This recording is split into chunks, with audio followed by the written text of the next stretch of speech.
우리 마지막 날 본문은 출애굽기 9장 1절에서 7절입니다. 1절 읽고 우리 시작하도록 하겠습니다. 출애굽기 9장 1절 같이 읽겠습니다. 시작. 여호와께서 모세에게 이르시되 바로에게 들어가서 그에게 이르라. 히브리 사람의 하나님 여호와께서 말씀하시기를 내 백성을 보내라. 그들이 나를 섬길 것이니라. 자, 여기 보면 하나님께서 또 모세에게 바로에게 계속 들어가라고 하시죠. 우리 세상은요, 뭐 이렇게 사람에게 나아가는 게 로비하러 나아가거나 혹은 이렇게 타협하기 위해서 나아가는데요.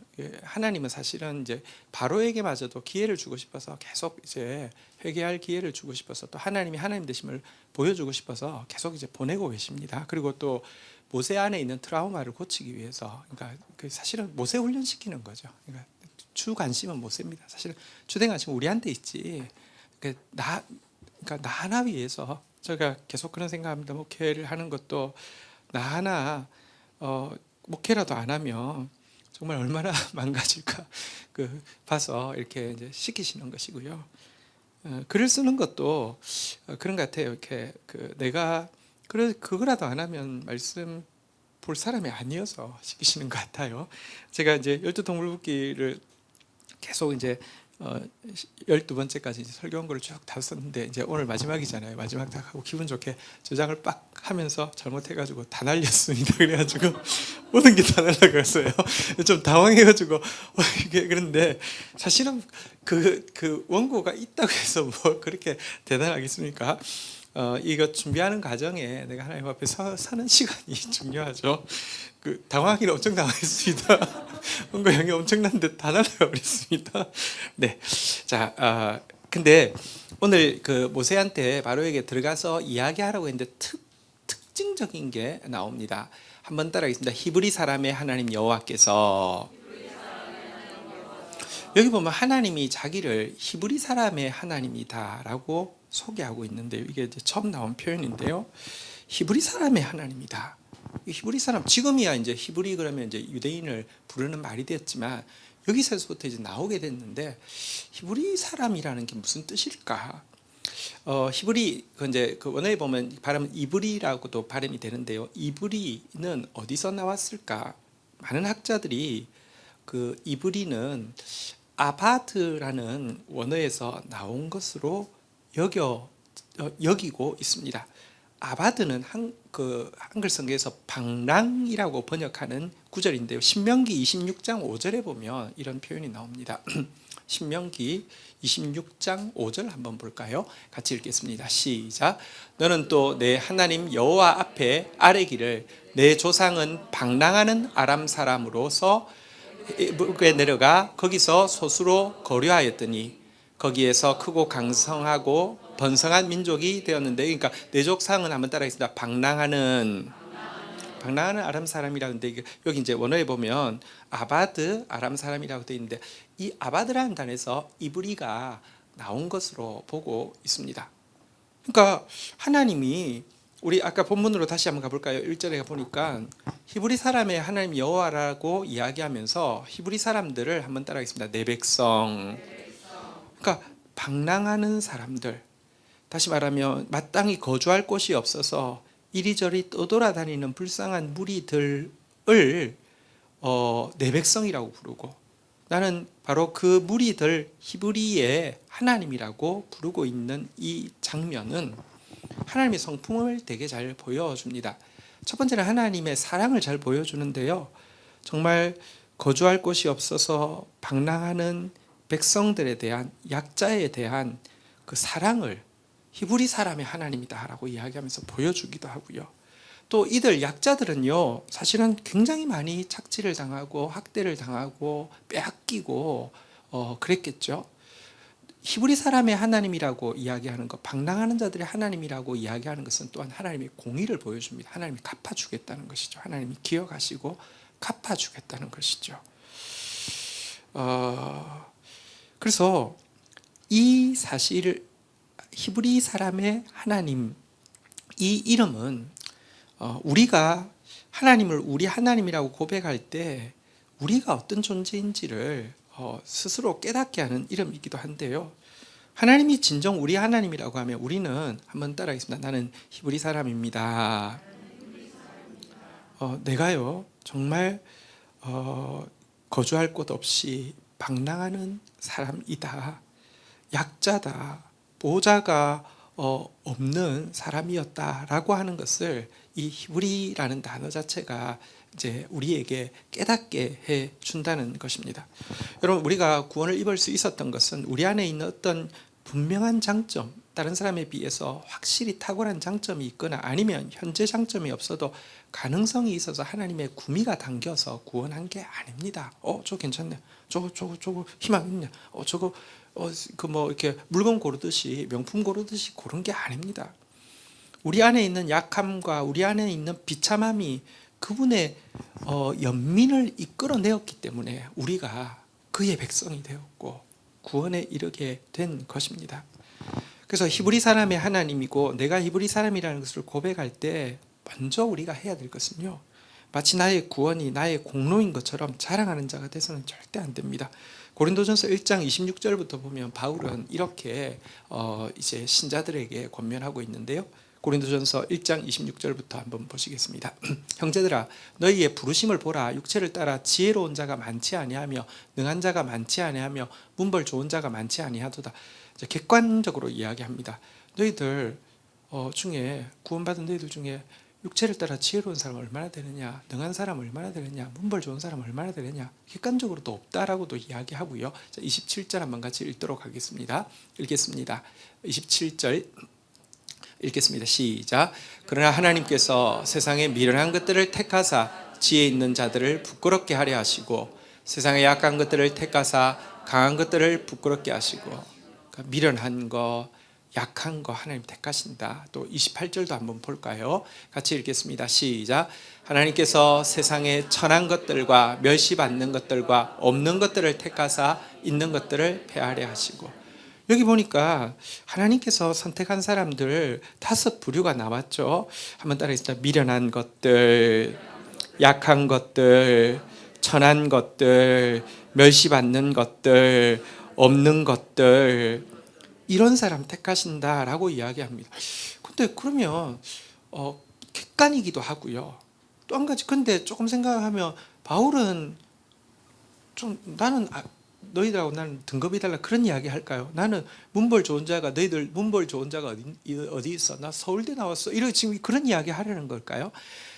객관적으로 없을 뿐만 아니라 바울이 은혜를 받고 나니까 자기가 과거에 내세우고 자랑했던 것이 배설물에 지나지 않고 하나님 영혼의 관점에서 볼 때 정말 내가 방금 이야기했던 5가지가 바로 나더라, 이렇게 이야기하는 거죠. 나만큼 미련한 사람이 없었고, 나만큼 약한 사람이 없었고, 나만큼 천한 사람이 없었고, 나만큼 멸시받는 사람이 없었고, 나만큼 없는 사람이 없는데 있는 줄 알고 착각하고 있었다라고 깨달은 것이죠.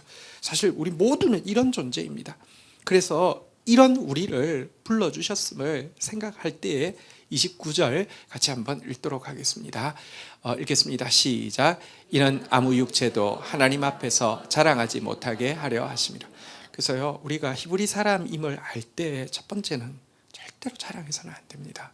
마치 내가 믿은 게 무슨 공로인 것처럼, 나는 믿어서 천국 가는데, 그러니까 나는 천국 갈 만한 무슨 공로가 있는 것처럼 하면서요, 세상 사람들 자기 마음에 안 드는 사람 보면서 저 지옥 갈 것들 이렇게 이야기하는 것만큼 정말 하나님 앞에서 심판받을 말이 없습니다. 그것은 형제를 향해서 나가라 하고 미련한 놈이라고 하는 자마다 지옥불에 들어간다고 했던 바로 그 말입니다.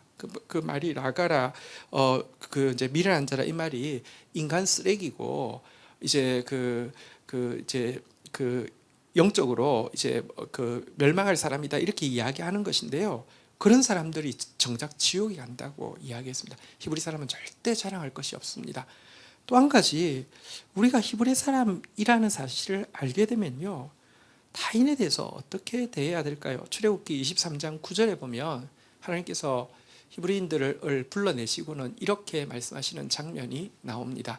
출애굽기 23장 9절 한번 같이 읽도록 하겠습니다. 시작. 너는 이방 나그네를 압제하지 말라. 너희가 애굽 땅에서 나그네 되었은즉 나그네의 사정을 아느니라. 나그네 방랑하는 나그네였는데 내가 구원했지 않느냐. 나그네였기 때문에 그 아바드였기 때문에 구원했지 않느냐. 그래서 너희들만큼 한번 따라하겠습니다. 나그네 사정을 아느니라. 이해가 안 돼. 저 사람 왜 저러는지 이해가 안 돼. 그러면 하나님께서 우리를 보시면서 나는 네가 더 이해가 안 된다. 어떻게 네가 왜 다른 사람은 몰라도 네가 왜 이해가 안 되냐.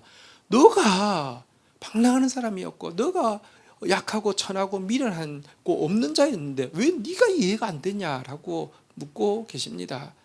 하나님께서 이스라엘을 구원하신 것은 죄를 구원하며 죄는 나그네 사정을 알겠지. 죄는 나그네를 향한 하나님의 마음도 알 것이고 죄는 나그네에게 공의로 갚아주려고 하는 내 마음 알겠지 해서 구원했기 때문에 우리가 구원받았다고 하며 약자의 사정을 누구보다도 알아주는 사람이 되어야 합니다. 그리고요 조금 더 나아가서는 심지어 이런 말씀까지 있습니다. 생각해 보십시오. 우리가 구원받은 유일한 이유가 히브리 사람이기 때문에, 다시 말하면 하나님이 구미가 당겨서가 아니라 그 뭐랄까요, 그 연민이 발동해서 우리를 구원하셨다고 하면 우리 역시 연민으로 긍휼로 대해야 되는데 누구까지 긍휼로 대해야 한다고 이야기하느냐. 광야에서 율법을 주실 때 신명기 23장 7절에 보면 심지어 이런 말씀까지 하고 있습니다. 시작. 너는 에돔 사람을 미워하지 말라. 그는 내 형제임이라. 애굽 사람을 미워하지 말라. 내가 그의 땅에서 객이 되었음이니라. 먼저는 에돔 사람 미워하지 말라 그럽니다. 에돔 사람이란 지금 이제 이스라엘이 40년이나 방황하다가 이제 광야에서 하다가 이제 가나안 땅으로 들어가려고 했는데 에돔 땅만 딱 지나면 직진해서 바로 들어갈 수 있는데 에돔 사람이 길을 막아서 못 가게 했습니다. 화가 나서 한 번 붙으려고 했는데 붙지 마. 돌아가면 되지 뭐. 이렇게 하면서 돌아가게 했습니다. 그러면서 돌아가고 있을 때도 말합니다. 미워도 하지 마. 미워할 필요 없어. 그렇습니다. 누구라도 우리가 좀 어려운 일이 생길 수 있습니다. 근데 미워해서는 절대 안 됩니다. 왜냐고 하면 여러분 우리가 긍휼 받은 이유, 그 구원받은 이유가 유일하게 긍휼인데 무조건 미워하면 안 됩니다. 그리고요 심지어 애굽 사람도 미워하지 말라고 그랬습니다. 우리가 일제 식민지 36년 겪었는데 근데 제대로 사과도 하지 않고 그러니까 정말 밉죠. 정말 밉죠. 근데 이스라엘 백성은 400년 노예 생활했습니다. 그런데요, 뭐 아이들을 막 다 남자 아이들 다 죽이고 했습니다. 아직까지 가나안 땅에 들어가지도 않았습니다. 광야에서 지금 아직까지 방황하고 있을 때입니다. 훈련받고 있을 때입니다. 그런데도요, 보세요. 애굽 사람을 미워하지 말라. 내가 그의 땅에서 객이 되었습니다. 이 뉘앙스는 뭐냐고 하면 어쨌거나 너가 나그네 때 살 수 있었던 것은 그 땅에서 힘들게 했던 어떻게 했던 받아줬기 때문에 사는 거 아니냐. 받은 은혜 생각하고 미워하지 말라고 이야기합니다. 긍휼로 구원받았으면 무조건 여러분 자신에 대해서는 자랑할 거 없고 다른 사람에 대해서는 미워할 거 없습니다. 이것이 히브리인이 신앙생활하는 모습이 되어야 합니다. 한번 따라하겠습니다. 나는 히브리 사람입니다. 네, 그 모습이 있으면 주님이 그래서 내가 너를 택했지 그렇게 주님께서 기뻐하실 것입니다. 그리고 히브리 사람이 되면 모든 사람 품을 수 있기 때문에 축복의 통로가 될 수 있는 것이죠. 하나님은 우리를 구원하시면서 우리가 모든 사람들에게 축복의 통로가 되게 하시려고 결정하셨기 때문에 히브리 사람을 부르신 것입니다. 자, 오늘 우리 히브리 사람이라는 우리의 또 정체성을 한번 보게 되었는데요. 자, 이제 이어서 그 다음 절 한번 보도록 하겠습니다. 2절 한번 보도록 하겠습니다. 내가 출애굽기 2절 내가 만일 보내기를 거절하고 억지로 잡아두면 3절 여호와의 손이 들에 있는 네 가축 곧 말과 나귀와 낙타와 소와 양에게 더하리니 심한 돌리병이 있을 것이며 4절 같이 한번 4절 5절 교독하겠습니다. 4절 같이 읽겠습니다. 시작. 여호와가 이스라엘의 가축과 애굽의 가축을 구별하시리니 이스라엘 자손에게 속한 것은 하나도 죽지 아니하리라 하셨다 하라 하시고 5절 제가 읽겠습니다. 여호와께서 기한을 정하여 이르시되 여호와가 내일 이 땅에서 이 일을 행하리라 하시더니. 자, 모세가 바로에게 내 백성을 보내라. 나는 히브리 사람의 하나님이다라고 이야기하고 만약 보내기를 거절한다고 하면 억지로 잡아둔다고 하면 이번에 내릴 재앙은 무엇이냐? 3절에 보니까 가축, 말, 나귀, 낙타, 소, 양에게 심한 돌림병이 있을 것이라는 겁니다. 전염병이 있을 것이다 라고 이야기했습니다. 사실 지금 우리가 코로나가 이번 지금 상황이 제일 심각한 것 같아요. 오늘도 이제 뭐 교우 뭐 이렇게 중에서도 뭐 지인이 코로나 걸려가지고 이제 뭐 주일날 못 온다 뭐 이렇게 이제 연락이 오고요. 근데 이런 건들이 여러 건 있습니다. 그러니까 돌림병, 전염병 정말 만만치 않다라는 생각을 하게 되는데요. 심한 전염병이 다행은 사람에게 감염되는 것은 아니고 가축에게만 감염되는 전염병을 돌게 하셔서 이것들에게 너희들 모든 가축에게 돌게 하겠다라고 이야기하는데요. 근데 신비한 것은 4절 한번 볼까요? 4절. 네. 이스라엘 가축은 구별해 가지고요. 이스라엘 자손에게 속한 것은 하나도 죽지 않을 것이다 라고 이야기했습니다. 다른 것도 사실은 구별을 하는 게 쉽지 않지만 전염병을 이게 구별해서 누구에게는 가고 누구에게는 안 간다는 거 정말 어렵지 않습니까? 근데요, 이스라엘의 가축에게는 한 마리도 죽지 않는데요. 실제로 이것이 이제 그 내일 진행될 것이라고 5절에 예고하고 나서 6절 한번 볼까요? 6절을 한번 보시죠. 같이 읽겠습니다. 시작. 이튿날에 여호와께서 이 일을 행하시니 애굽의 모든 가축은 죽었으나 이스라엘의 자손의 가축은 하나도 죽지 않. 진짜 믿기 어려운 일입니다. 한번 따라하겠습니다. 모든 가축은 죽었으나 하나도 죽지 아니한지라. 이건 정말 어떻게 이런 일이 가능합니까? 그러니까 하나님이 이것은 명백히 하나님의 심판이다라는 것도 보여주고요. 또 한 가지는 이스라엘 백성들에게는 명백히 하나님의 보호라는 사실도 보여주는 재앙이 바로 이 5번째 재앙, 심한 돌림병의 가축 돌림병의 재앙이었습니다.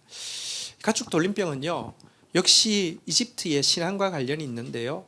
이집트 사람들은 황소를 아피스라는 신으로 섬겼고요. 암소는 하도를로, 수양은 크놈으로 이렇게 이제 신으로 숭배하고 있었는데요. 하나님의 재앙 앞에서 모두 다 죽게 되는, 그러니까 하나님이 이 동물의 신들을 향해서 조소하는 것을 보여주는 것이기도 합니다. 그래도 그렇지 어떻게 이스라엘은 하나도 죽지 않을까요? 근데 이게 이 성경에만 있는 것이 아니라 하나님께서 거듭거듭 약속하고 있는 약속인데요. 시편 91편 1절에 보면 91편에 보면 이런 말씀이 있습니다. 시편 91편 1절 한번 보도록 하겠습니다. 한번 같이 읽을까요? 시작. 지존자의 은밀한 곳에 거주하며 전능자의 그늘 아래 사는 자여. 자, 오늘 우리 신자의 이름 한번 다시 따라하겠습니다. 나는 히브리 사람입니다. 또 한번 따라하겠습니다. 나는 지존자의 은밀한 곳에 거주하는 사람입니다. 나는 전능자의 그늘 아래 사는 사람입니다. 신앙은요, 하나님이 갈수록 더 커지는 것이죠. 지존자, 지극히 존귀한 자, 전능자, 전능하신 하나님. 여러분, 아무리 영적인 일을 열심히 한다 하더라도 나에게서 하나님이 자꾸 작게 여겨지고 있다고 하면 그것은 신앙이 성장하는 게 아니라 자아가 성장하고 있는 것입니다. 그런 사람이 한 일은 영혼에 있다는 거 하나도 없습니다. 제가 지난주 말씀드렸지만 우리가 할 수 있는 최고의 일은요, 사실은 영혼에 있다는 벽돌 한 장만 쌓아도 그것은 가치 있는 것입니다. 그런데 아무리 엄청나게 해놔도 사상 누각과 같고요, 하나님을 지존자로 전능자로 갈수록 고백하지 않는 사람이 쌓은 것은 하나도 남지 않습니다. 근데 하나님을 지존자로 고백하고 하나님을 전능자로 고백하는 사람이 거주하는 곳이 지존자의 은밀한 곳, 전능자의 그늘이 실은 성경 전체에서 보면 예배의 자리임을 계속 이야기하고 있습니다. 하나님을 예배하는 자, 그리고 하나님 앞에서 그의 음성을 듣고 그분 앞에 우리의 심정을 통하는 기도를 올려드리는 것, 이것이 바로 우리의 있어야 될 자리입니다. 지존자의 은밀함과 전능자의 그늘인데요. 여기에 있는 자에게 주님이 뭐라고 약속하시느냐. 3절 한번 볼까요? 시편 91편 3절 같이 한번 읽도록 하겠습니다. 시작. 이는 그가 너를 새 사냥꾼의 올무에서와 심한 전염병에서 건질 것입니다. 보면 사냥꾼이 이제 그 올무를 놓을 때는 새 뭐 한 마리 잡기 위해서 은밀한 곳에 설치하잖아요. 나를 타겟으로 해서 누군가 나를 해하기 위해서 올무를 놓을 때가 있어요. 사실은 사람이 이 영물이어서요, 악한 마음 품고 누구 하나 바보 만들고 죽이려고 하면 얼마든지 죽일 수 있습니다. 근데요, 이렇게 타겟으로 삼고 나를 죽이려고 올무를 놓은 경우나, 아니면 전염병은 이게 누구는 가고 누구는 안 가는 게 아니잖아요. 전부 다를 광범위 휩쓰는 전염병이 있다 할지라도 아주 개인적이고 이렇게 그 이제 이런 목표를 정한 전염병 그 올무든지, 아니면 모든 사람에게 광범위하게 퍼지는 전염병이라 할지라도 전능자의 그늘 아래 있는 사람에게는, 지존자의 그 은밀한 곳에 있는 자에게는 하나님께서 보호하신다라고 명백히 이야기하고 있고요. 또 우리 그 6절, 제가 시간 관계에서 다 읽을 수는 없는데요, 91장 6절 한번 볼까요? 같이 한번 읽도록 하겠습니다. 시작. 어두울 때 퍼지는 전염병과 밝을 때 닥쳐오는 재앙을 두려워하지 아니하리로다. 낮에 막 그는 주로 전쟁이 있고요, 밤에는 이제 전쟁하다가 막 그 다친 사람들이 신음소리가 있는데, 그때 막 또 전염병까지 막 돌고 막 이런 상황들, 정말 우리가 어떻게 수습이 안 되는 상황, 이에 처한다 할지라도 어두울 때 퍼지는 전염병도 밝을 때 닥쳐오는 재앙도 두려워하지 않게 하시겠다라고 이야기하면서요, 7절 같이 한번 읽도록 하겠습니다. 읽겠습니다. 시작. 1000명이 내 왼쪽에서 10,000명이 내 오른쪽에서 엎드러지나 이 재앙이 내게 가까이 하지 못하리로다. 1000명이 엎드러져도 10,000명이 엎드러져도 이 재앙이, 이 전염병이든지 어떤 것이든지 올무든지 가까이 오지 못하게 해주시고요, 소극적으로 이렇게 보호해주는 정도가 아니라요, 적극적으로 8절 한번 같이 읽도록 하겠습니다. 읽겠습니다. 시작. 오직 너는 똑똑히 보리니 악인들의 보응을 내가 보리로다. 아멘. 하나님 안에 있는 자에게 오늘 5번째 재앙이, 이집트에는 억지로 붙잡고 있는 이집트에는 모든 가축이 다 죽지만 하나님의 전능자 지존자의 날개 그늘 아래 있는 이스라엘에게는 하나도 상하지 않게 하신 그 하나님의 역사를 그들이 똑똑히 보게 하신다라고 성경은 약속하고 있습니다. 이 하나님을 우리가 섬기고 있습니다. 그런데 다시 이야기합니다. 이 하나님의 백성이 되려고 하면 이제 뭐 우리에게 힘들게 하고 그런 사람들 너 이제 죽었어, 한번 두고 봐봐, 이게 아니라 여러분, 우리가 히브리 사람입니다. 자격 없습니다. 그러니까 긍휼 때문에 구원받은 사람입니다. 자랑할 거 없고요, 약한 자들 긍휼히 여기고요, 원수마저도 미워하지 않고 긍휼히 여기는 마음으로, 그리고 더더욱 주님의 날개 그늘을 파고들고 지존자의 은밀한 곳을 파고들며 그분을 예배하고 그분을 닮아가고 있을 때 이 약속이 우리의 것이 된다는 것입니다. 자, 어쨌든 이렇게 모두 죽었으나 하나도 죽지 아니하는 이런 표적을 보았는데요. 7절 보도록 하겠습니다. 같이 읽겠습니다. 마지막 절입니다. 오늘 본문 7절 마지막 절 읽도록 하겠습니다. 같이 읽겠습니다. 시작. 바로가 사람을 보내어 본즉 이스라엘의 가축은 하나도 죽지 아니하였더라. 그러나 바로의 마음이 완강하여 백성을 보내지 아니하니라.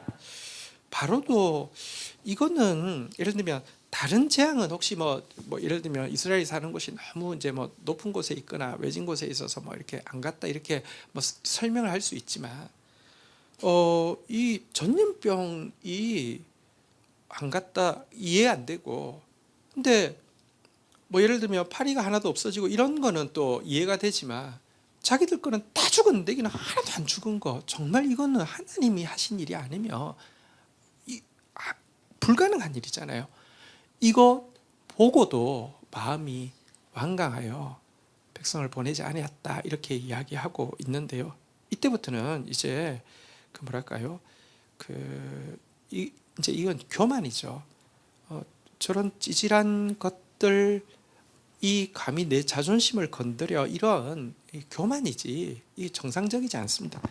여러분 바로가 지금 하나님의 전능함을 의심할까요? 그렇지 않습니다. 하나님이 무섭지 않을까요? 그렇지는 않습니다. 근데요 여러분 하나님을 안다고 해도 귀신도 하나님을 알고 떤다 그랬어요. 하나님을 알고 떤다 그래도요 하나님께 순종할 수 있는 것은요 자연스러운 것이 아닙니다. 인간에게 있는 이 교만이 꺾어지는 것이 얼마나 힘든지 보여주기도 하지만 우리에게 부족하지만 교만이 꺾어졌다는 사실 하나만 해도 너무 큰 은총임을 알게 됩니다.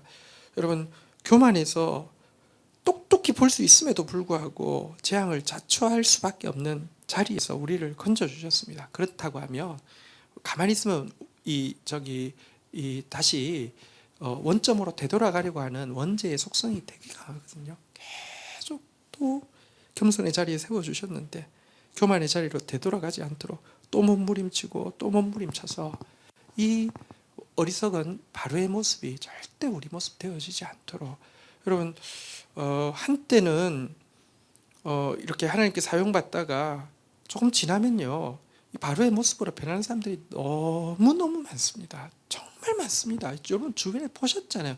나는 안 그렇겠지. 그렇게 아무도 장담할 수 없습니다. 그러니까 오늘이라고 일컫는 날에 그득그득 내가 교만이 한꺼풀 깨어질 수 있는 은혜를 주신 주님께 그것부터가 기적이에요. 그럴 수 있는 사람이 아니었어요. 그런데 계속 더 이 교만의 겁질이 벗겨지고 하나님 앞에 부드러운 하나님 앞에서 눈이 열려서 순종하는 사람으로 설 수 있게 해달라고 한번 따라하겠습니다. 양순의 사람 되게 하소서. 양순이라는 것이 쉽게 순종한다는 뜻입니다.